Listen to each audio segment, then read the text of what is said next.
ದಕ್ಷಿಣ ಕನ್ನಡ ಜಿಲ್ಲಾ ಕಾರ್ಯನಿರತ ಪತ್ರಕರ್ತರ ಸಂಘ ಮತ್ತು ದಕ್ಷಿಣ ಕನ್ನಡ ಜಿಲ್ಲಾ ಖಾಸಗಿ ಬಸ್ ಮಾಲಕರ ಸಂಘದ ವತಿಯಿಂದ ಪತ್ರಕರ್ತರಿಗೆ ಉಚಿತ ಬಸ್ ಪಾಸ್ ವಿತರಣಾ ಕಾರ್ಯಕ್ರಮವು ನಡೆಯಿತು. ಮಂಗಳೂರು ಉಪ ಪೊಲೀಸ್ ಆಯುಕ್ತ ರವಿಶಂಕರ್ ಅವರು ಕಾರ್ಯಕ್ರಮವನ್ನು ಉದ್ಘಾಟಿಸಿದರು. ನಂತರ ಮಾತನಾಡಿದ ಅವರು, ಪತ್ರಕರ್ತರು ತಮ್ಮ ವೃತ್ತಿ ಬದುಕಿನಲ್ಲಿ ಸಾಕಷ್ಟು ಸವಾಲುಗಳನ್ನು ಎದುರಿಸಿದ್ದಾರೆ.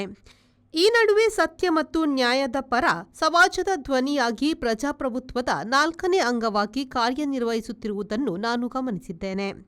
ಸಮಾಜದ ಮೇಲೆ ನಕಾರಾತ್ಮಕ ಪರಿಣಾಮ ಬೀರುವ ವರದಿಗಳ ಬಗ್ಗೆಯೂ ಸಾಕಷ್ಟು ಎಚ್ಚರಿಕೆ ವಹಿಸಿ ಕಾರ್ಯನಿರ್ವಹಿಸುತ್ತಿರುವ ಜಿಲ್ಲೆಯ ಪತ್ರಕರ್ತರ ಹೊಣೆಗಾರಿಕೆ ಶ್ಲಾಘನೀಯ ಎಂದರು. ಶುಭ ಕಾರ್ಯಕ್ರಮಕ್ಕೆ ಮೊನ್ನೆ ನಮ್ಮ ಅಧ್ಯಕ್ಷರು ಶ್ರೀನಿವಾಸ್ ನಾಯ್ಕರವರು ಸಂಪರ್ಕಿಸಿ ಆಗಮಿಸಿದಾಗ ನಾನು ತುಂಬ ಸಂತೋಷದ ಒಪ್ಪಿ ಈಗ ಕಾರ್ಯಕ್ರಮದಲ್ಲಿ ಪಾಲ್ಗೊಂಡಿದ್ದೆ. ಮೊದಲನೇದಾಗಿ ಏನು ಪತ್ರಕರ್ತರ ಸಂಘ, ದಕ್ಷಿಣ ಕನ್ನಡ ಜಿಲ್ಲಾ ಪತ್ರಕರ್ತರ ಸಂಘ ಯಶಸ್ವಿಯಾಗಿ 50 ವರ್ಷ ಪೂರೈಸಿ ಇದಕ್ಕೆ ಸುವರ್ಣ ಸಂಭ್ರಮಕ್ಕೆ ನಮ್ಮ ದಕ್ಷಿಣ ಕನ್ನಡ ಜಿಲ್ಲೆಯ ಎಲ್ಲ ಜನತೆಯ ಪರವಾಗಿ ಮತ್ತು ಪೊಲೀಸ್ ಇಲಾಖೆಯ ಪರವಾಗಿ ಅಭಿನಂದನೆಗಳನ್ನು ಸಲ್ಲಿಸುತ್ತೇವೆ. ಸ್ನೇಹಿತರೆ, ನನ್ನ ಅಂತರಾಳದಿಂದ ಬರೋ ವಿಚಾರ ಏನಂತ ಹೇಳಿದ್ರೆ, ನಾನು ಸುಮಾರು ವರ್ಷಗಳಿಂದ ಪತ್ರಕರ್ತ ಮಿತ್ರರು, ವರದಿಗಾರರು ಮಾಡುವ ಪರಿಶ್ರಮ, ಶ್ರದ್ಧೆ ಮತ್ತು ಕಾರ್ಯವೈಖರಿಯನ್ನು ಗಮನಿಸಿದೆ. ತಾವುಗಳು ಸಮಾಜಕ್ಕೆ ಕೊಡುತ್ತಿರುವ ಕೊಡುಗೆ ತುಂಬ ಅಪಾರ. ಹಾಗಾಗಿ ನಾನು ಯಾವಾಗಲೂ ಅಷ್ಟೇ, ನನಗೆ ಪತ್ರಕರ್ತರು ಅಂದರೆ ತುಂಬ ಗೌರವ ಮತ್ತು ಅಭಿಮಾನ. ಮುಖ್ಯ ಅತಿಥಿಯಾಗಿ ಭಾಗವಹಿಸಿದ ಆರ್ಟಿಒ ಶ್ರೀಧರ್ ಅವರು ಮಾತನಾಡಿ, ರಸ್ತೆ ಸುರಕ್ಷತಾ ನಿಯಮಗಳ ಪಾಲನೆಯೊಂದಿಗೆ ಚಾಲನೆ ಮಾಡುವುದು ಮುಖ್ಯ. ಜೊತೆಗೆ ಅಪಘಾತ ರಹಿತ ಚಾಲನೆಯು ಉತ್ತಮ ಮಾದರಿ ಎಂದು ಶುಭ ಹಾರೈಸಿದರು. ಎಷ್ಟೋ ವಿಷಯಗಳಲ್ಲಿ ನಾವು ಡಿಸಿಷನ್ ತಗೊಳ್ಬೇಕಾದ್ರೆ ನಮ್ಮಲ್ಲಿ ಏನು ಪ್ರಸಾರವಾದಂಥ ವರದಿ ಅದು ನಮ್ಮ ತುಂಬಾ ಅಡ್ವಾಂಟೇಜ್ ಇರುತ್ತೆ. ಏಕೆಂದರೆ ಆ ಡಿಸಿಷನ್ ತಗೊಳ್ಬೇಕಾದ್ರೆ ನಮ್ಮ ಮೇಲೆ ಬೇರೆ ಬೇರೆ ಬೇರೆ ಬೇರೆ ಥರ ಒತ್ತಡಗಳಿರ್ತವೆ. ಬಟ್ ಒನ್ಸ್ ಅದು ನಮ್ಮ ಏನು ಈ ಮಾಧ್ಯಮದಲ್ಲಿ ಬಂದ್ಬಿಟ್ರೆ ಅದಕ್ಕೆ ನಮಗೆ ಎಷ್ಟೋ ಪ್ರಕರಣಗಳಲ್ಲಿ ನನ್ನ ವೈಯಕ್ತಿಕ ಜೀವನದಲ್ಲಿ ಕೂಡ ಮತ್ತೆ ನನ್ನ ಈ ಒಂದು ಕಳೆದ 9 ವರ್ಷದ ನನ್ನ ಸೇವಾ ಅವಧಿಯಲ್ಲಿ ತುಂಬಾ ಉಪಯುಕ್ತ ಆಗಿದೆ.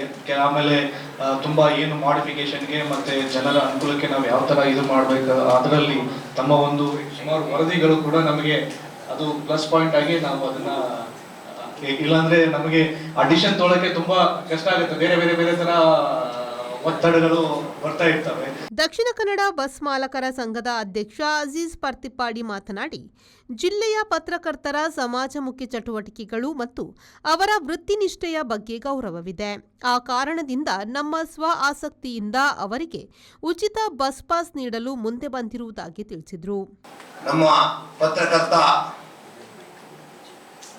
ಸಹೋದರರು ನಮ್ಮ ಜೀವನದ ಅಂಗು ತೊರೆದು ನಮ್ಮ ದೇಶದ ಯುದ್ಧದ ಸಂದರ್ಭದಲ್ಲಾಗಲಿ, ರಾಷ್ಟ್ರೀಯ ದುರಂತದ ಸಂದರ್ಭದಲ್ಲಾಗಲಿ, ಅಥವಾ ಹವಾಮಾನ ವೈಪರೀತ್ಯದ ಸಂದರ್ಭದಲ್ಲಾಗಲಿ, ಕೋವಿಡ್ನಂತಹ ಮಾರಕ ರೋಗಗಳು ಬಂದಂತಹ ಸಂದರ್ಭದಲ್ಲಾಗಲಿ ತಮ್ಮ ಜೀವಮಾನವನ್ನೇ, ಇಡೀ ಜೀವನವನ್ನೇ ಇದಕ್ಕಾಗಿ ಮುಡಿಪಿಟ್ಟು ದುಡಿದು ಸೇವೆ ಸಲ್ಲಿಸಿದಂತಹ ಪತ್ರಕರ್ತರ ಈ ಸಂದರ್ಭದಲ್ಲಿ ಪತ್ರಕರ್ತರ ಸಾಧನೆಯನ್ನು ನಾನು ಶ್ಲಾಘಿಸುತ್ತೇನೆ. ಕಾರ್ಯಕ್ರಮದಲ್ಲಿ ದಕ್ಷಿಣ ಕನ್ನಡ ಜಿಲ್ಲಾ ಕಾರ್ಯನಿರತ ಪತ್ರಕರ್ತರ ಸಂಘದ ಅಧ್ಯಕ್ಷ ಶ್ರೀನಿವಾಸ್ ನಾಯಕ್ ಇಂದಾಜೆ ಅಧ್ಯಕ್ಷತೆ ವಹಿಸಿದರು. ಮಂಗಳೂರು ಪ್ರೆಸ್ ಕ್ಲಬ್ ಅಧ್ಯಕ್ಷ ಪಿಬಿ ಹರೀಶ್ ರೈ, ಪ್ರಧಾನ ಕಾರ್ಯದರ್ಶಿ ಇಬ್ರಾಹಿಂ ಅಡ್ಕಸ್ಥಳ, ಪತ್ರಿಕಾ ಭವನ ಟ್ರಸ್ಟ್ ಅಧ್ಯಕ್ಷ ಅಣ್ಣು ಮಂಗಳೂರು, ದಕ್ಷಿಣ ಕನ್ನಡ ಬಸ್ ಮಾಲಕರ ಸಂಘದ ಉಪಾಧ್ಯಕ್ಷ ರಾಮಚಂದ್ರ ನಾಯಕ್, ಪ್ರಧಾನ ಕಾರ್ಯದರ್ಶಿ ರಾಮಚಂದ್ರ ಪಿಲಾರ್, ಜೊತೆ ಕಾರ್ಯದರ್ಶಿ ರಾಜೇಶ್ ಟಿ, ಪೂರ್ವಾಧ್ಯಕ್ಷ ನೆಲ್ಸನ್ ಪಿರೇರಾ, ಪದಾಧಿಕಾರಿಗಳಾದ ಸಂಜ್ಯೋತಿ ಶೇಖಾ, ಮೊಹಿಸಿನ್ ನವಾಬ್, ಪವನ್ ಕುಮಾರ್, ಸುಚೇತನ ಕಾವೂರು, ಚಂದ್ರಕಲಾ, ಇಸ್ಮಾಯಿಲ್, ಚಂದ್ರನ್, ಇಮ್ತಿಯಾಜ್, ರಂಜಿತ್, ರೋಷನ್ ಸಲ್ತಾನ, ಜಾಯ್ ರೋಡ್ರಿಗಸ್, ಆರೋನ್, ರಾಜ್ಕುಮಾರ್, ಜಯಂತ್ ಕುಮಾರ್ ಮೊದಲಾದವರು ಉಪಸ್ಥಿತರಿದ್ದರು. ಸಮಾರಂಭದಲ್ಲಿ ಅಪಘಾತ ರಹಿತ ಚಾಲನೆ ಮಾಡಿದ ಚಾಲಕರಾದ ಧರ್ಮಪಾಲ ಉಳ್ಳಾಲ್, ಮೋಹನ್ ಮತ್ತು ಅರುಣ್ ಕುಮಾರ್ ಅವರನ್ನು ಸನ್ಮಾನಿಸಿ ಗೌರವಿಸಲಾಯಿತು. ಪತ್ರಿಕಾ ಭವನ ಟ್ರಸ್ಟ್ ಪ್ರಧಾನ ಕಾರ್ಯದರ್ಶಿ ಜಿತೇಂದ್ರ ಕುಂದೇಶ್ವರ ವಂದಿಸಿದ್ರು. ಕೋಶಾಧಿಕಾರಿ ಪುಷ್ಪರಾಜ್ ಬಿಎನ್ ಕಾರ್ಯಕ್ರಮ ನಿರೂಪಿಸಿದ್ರು. ಶರತ್ ಸಾಲ್ಯನ್, ವಿ4 ನ್ಯೂಸ್, ಮಂಗಳೂರು.